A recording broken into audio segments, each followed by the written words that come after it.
Silipin nyo, baka mamaya nandito yung hinahanap nyo. Silipin nyo, baka nandito, Volconic, James Gillin, Rolando Madarang. Baka nandyan, nakasiksik lang yon. Oo. Kasi maraming panggap ngayong mga tao. Naalala ko pa noon, ang project ng Pangulong Duterte ay build. Oo nga. Ang project ni Pangulo nilang Duterte noon ay build. Build.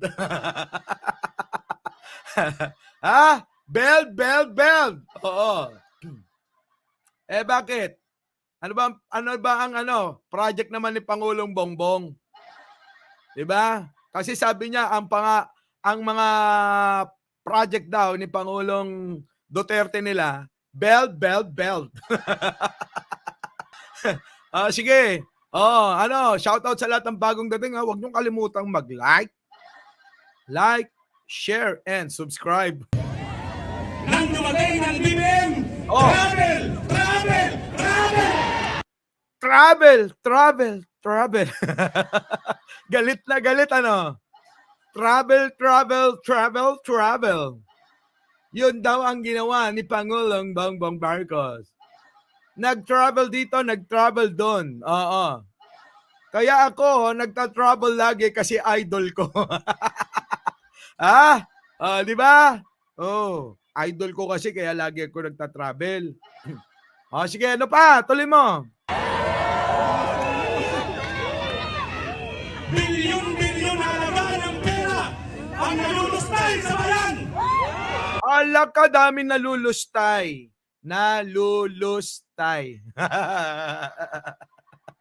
Sampal kaya natin kay Sara. 'Di ba?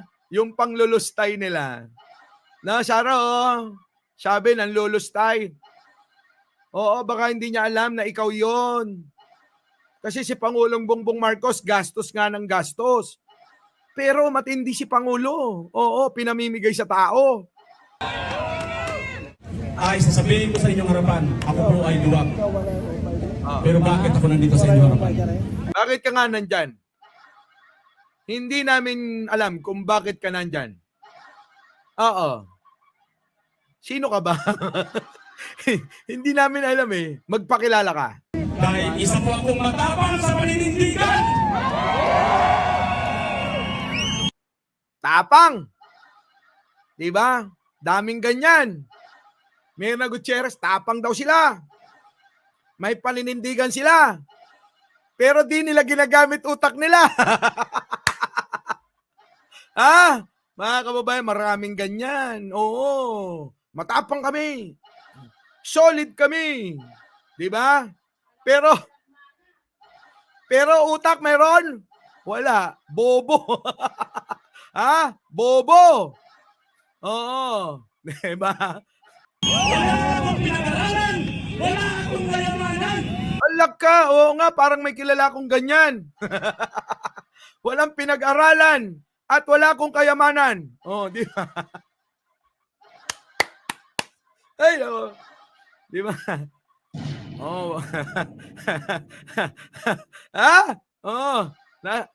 Nandito ko, Jojo Chavez, natutulog ako. Bakit mo ako hinahanap? Tutulog ako. Sige, tuloy. Pinalaban ako sa ngalan ng katotohanan at mabuting pipigyo. Alak ka, parang may kilala talaga akong ganito.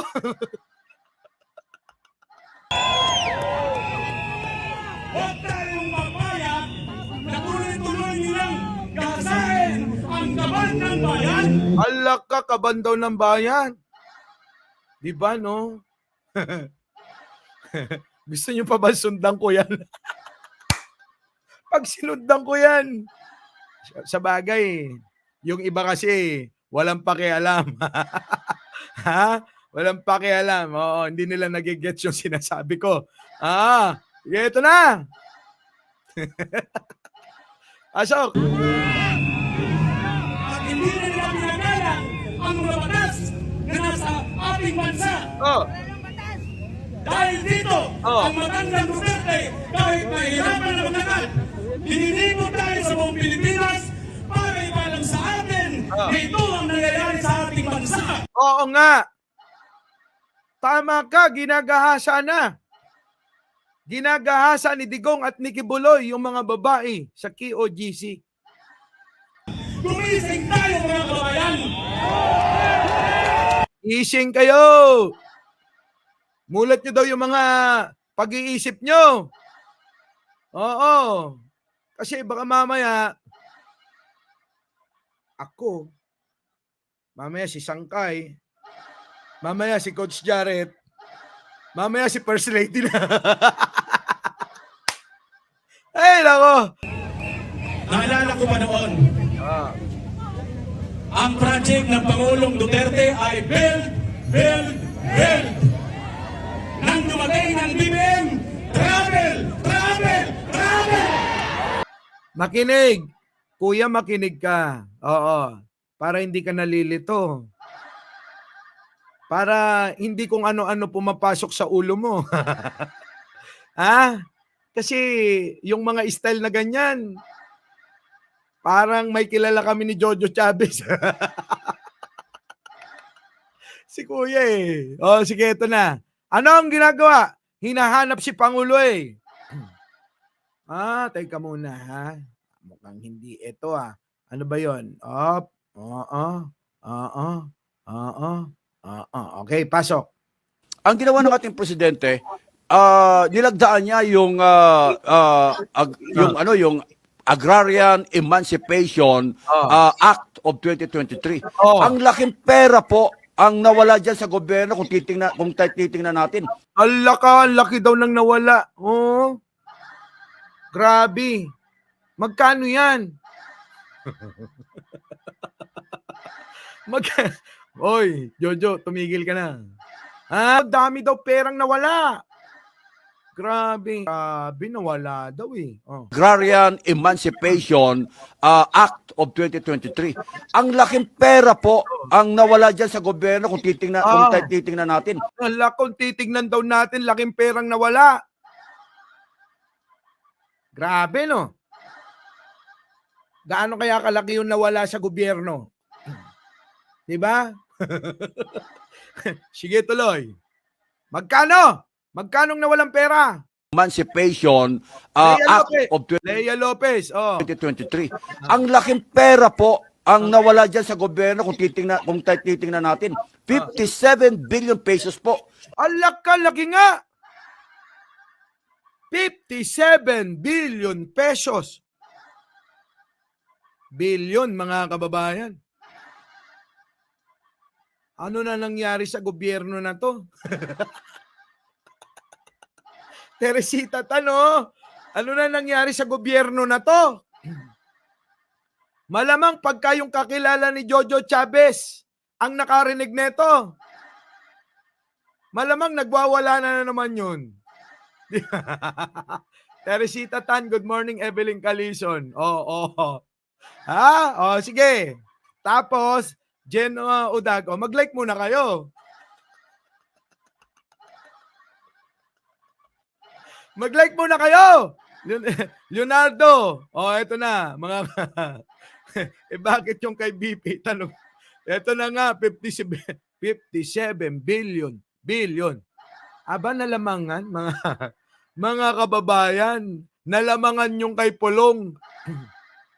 Oo, maliit. Oo, maliit. Di ba, no? Romel Gumangan, ang liit-liit. 52 billion lang eh. Yung sa gobyerno, 57, ang laki.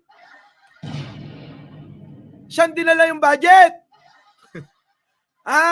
Sa gobyerno to Gobyerno ni Pangulong Bongbong Marcos. Baka sabihin nyo, kailangan hindi tayo bias. Kailangan, doon lang tayo sa tamang balita. Kayo talaga, sige. Kuya, ulitin mo. Baka mali lang kami ng pagkakarinig. Sige, eto na, 57 billion daw nawawala. Saan? Sa pondo ng gobyerno. Sige. Yung Agrarian Emancipation Act of 2023. Ang laking pera po ang nawala dyan sa gobyerno kung titingnan natin. 57 billion pesos po yung ipinautang ng gobyerno at sinabi ng ating presidente Alak ka! Pinautang daw. yung Agrarian Emancipation Act of 2023. Ang laking pera po ang nawala dyan sa gobyerno kung titingnan natin. 57 billion pesos po yung ipinautang ng gobyerno at sinabi ng ating presidente, okay, kayong mga magsasaka, wala na kayong utang. Yung 57, okay na yan, kalimutan ninyo. Yung pala yun! Akala ko naman malapulong na. Ang daming pera. Kinabahan ako. Biruin mo, inabsuelto. 57 billion. Merong napuntahan sa gobyerno ni Pangulong Bongbong Marcos. Oh, yung mga magsasaka natin. Grabe. Oh, ang lupit. Napakalaki pong bagay ang ginawa ng Presidente Marcos. Napakalaking bagay pala ng ginawa ni Presidente. Baka sabihin RR Jem, Hoy Charlie, hindi tayo close. Sonny Mendoza, hindi. Buti pa si Mercy, always watching. Di ba mga kababayan? Ang lupit talaga itong ginawa ni Pangulo na to. Nung pinanood ko to, kinabahan ako. Nung matapos ko, ay ganun pala. Ganun pala yun. Diba? Kaya mahirap mga kababayan na inuuna natin yung emosyon. Na i-condone yung utang ng mga magsasaka. Ulit. Titingnan natin, 57 billion pesos po yung ipinautang ng gobyerno at sinabi ng ating presidente, okay, kayong mga magsasaka, wala na kayong utang. Yung 57, okay na yan, kalimutan ninyo yan. Let's start anew. Let's start anew. Wala na. Wala na utang nyo, sa madaling salita. Lahat ng magsasaka sa Pilipinas, wala na kayong utang. Ngayon lang mangyayari sa kasaysayan na ang lahat ng mga utang ng magsasaka ay burado na. At hindi lang yun. Bibigyan ko pa kayo ng inyong mga titulo at sariling lupa na sasakahin. Grabe no? At hindi lang yun. Hindi lang ang sektor ng magsasaka, maging ang ibang sektor, ibang lugar, at kung saan-saan pa na kailangan ng ating bansa, ng ating bayan, ay ating tututukan. Laki pong bagay ang ginawa ng Presidente Marcos na i-condone yung utang ng mga magsasaka. Kaya lang po, dapat nga po matagal nang ginawa ito Opo. Naghintay pa tayo ng ilang taon pero mabuti na lang ginawa. At ang kailangan Kita nyo mga kababayan, buti na lang dapat noon pa. Noon pa, mga dekada pa, ang taon na nakalipas. Kaso, ngayon lang nagawa. Diba, mga kababayan? Kaso, ngayon lang nagawa ni Pangulo po natin sundan itong ginawang pag-condone nito. Ang ginawa ng ating Sundan daw natin yung ginawa ni Pangulong Bongbong Marcos. Sa mga susunod na halalan, mga kababayan, uulitin ko, ang ilagay natin ay dapat yung kakampi ni Pangulong Bongbong Marcos. Sabi ko nga, baka naman pwede si First Lady na lang. Baka sabihin na naman nung kaibigan ni Jojo Chavez, hindi tayo kay First Lady.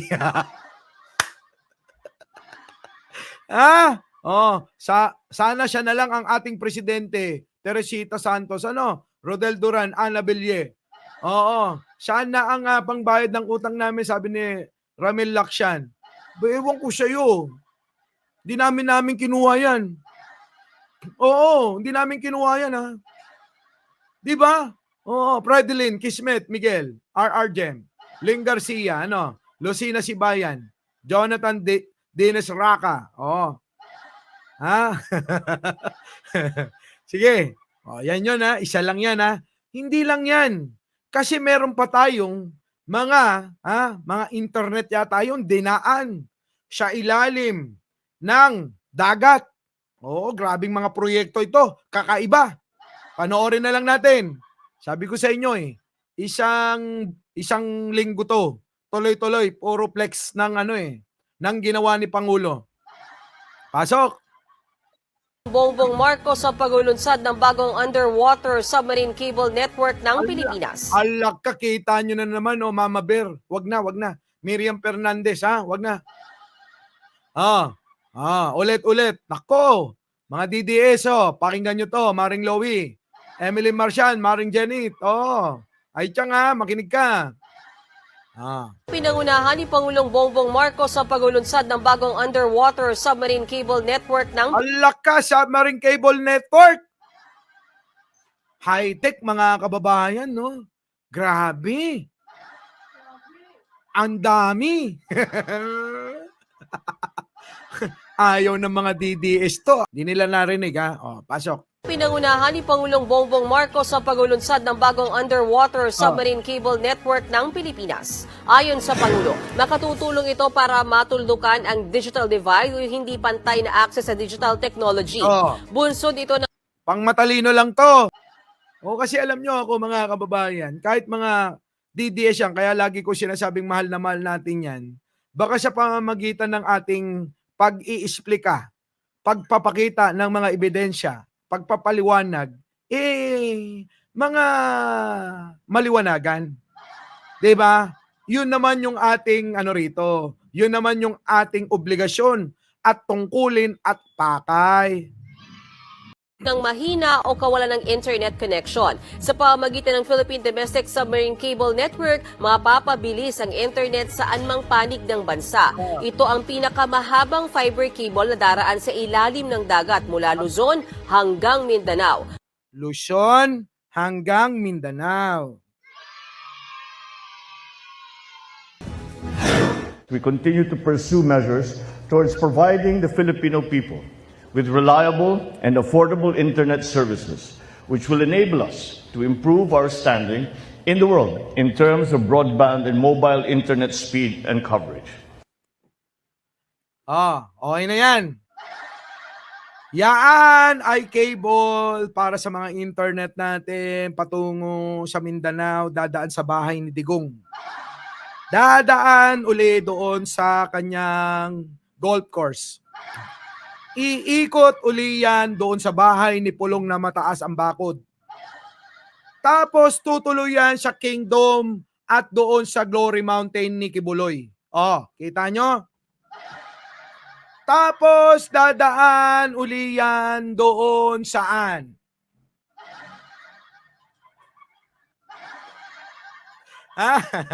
Okay na. We shall now proceed with the lighting up ceremony, which signals the official launch of the Philippine Domestic Submarine Network project. May we kindly request the President and the rest of our stage party to please stand.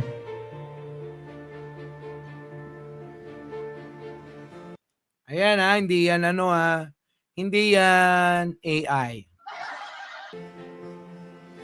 In a short while, we will be requesting the President to kindly press the button to officially launch the Philippine Domestic Submarine Network project.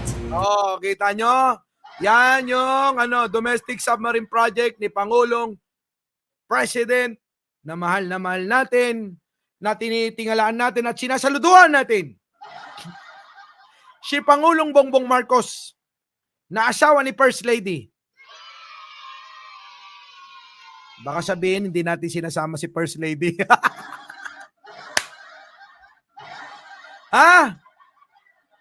Na tatay at anak ni Sandro. Yan, sama na natin si Sandro. Di ba? Oo. Kita nyo mga kababayan? Si Pangulong Bongbong Marcos, magsasaka, irigasyon, submarine cable. Ano pa? Meron pa ba? Meron pa ba? Wala na. Meron pa. Wait lang. Water system naman. Proyekto ni Pangulo para sa inyo.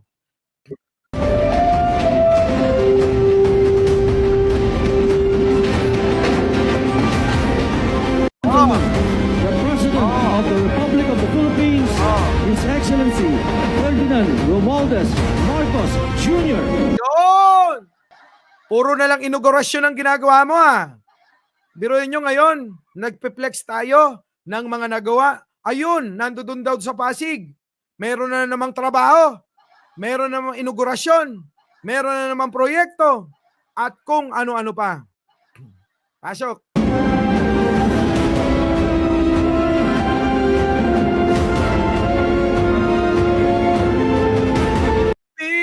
Pilipinas kong mahal, tungkulin ko'y gagampanan. Baka hindi nyo alam yung kantahin. Tapos sasabihin nyo, loyalista kayo. Yan na! Ayan na, commitment to further strengthen water security and sustainability. Yuhu! Proyekto ni Pangulo. Tuloy, pasok. Ano yan? President's commitment to further strengthen water security and sustainability.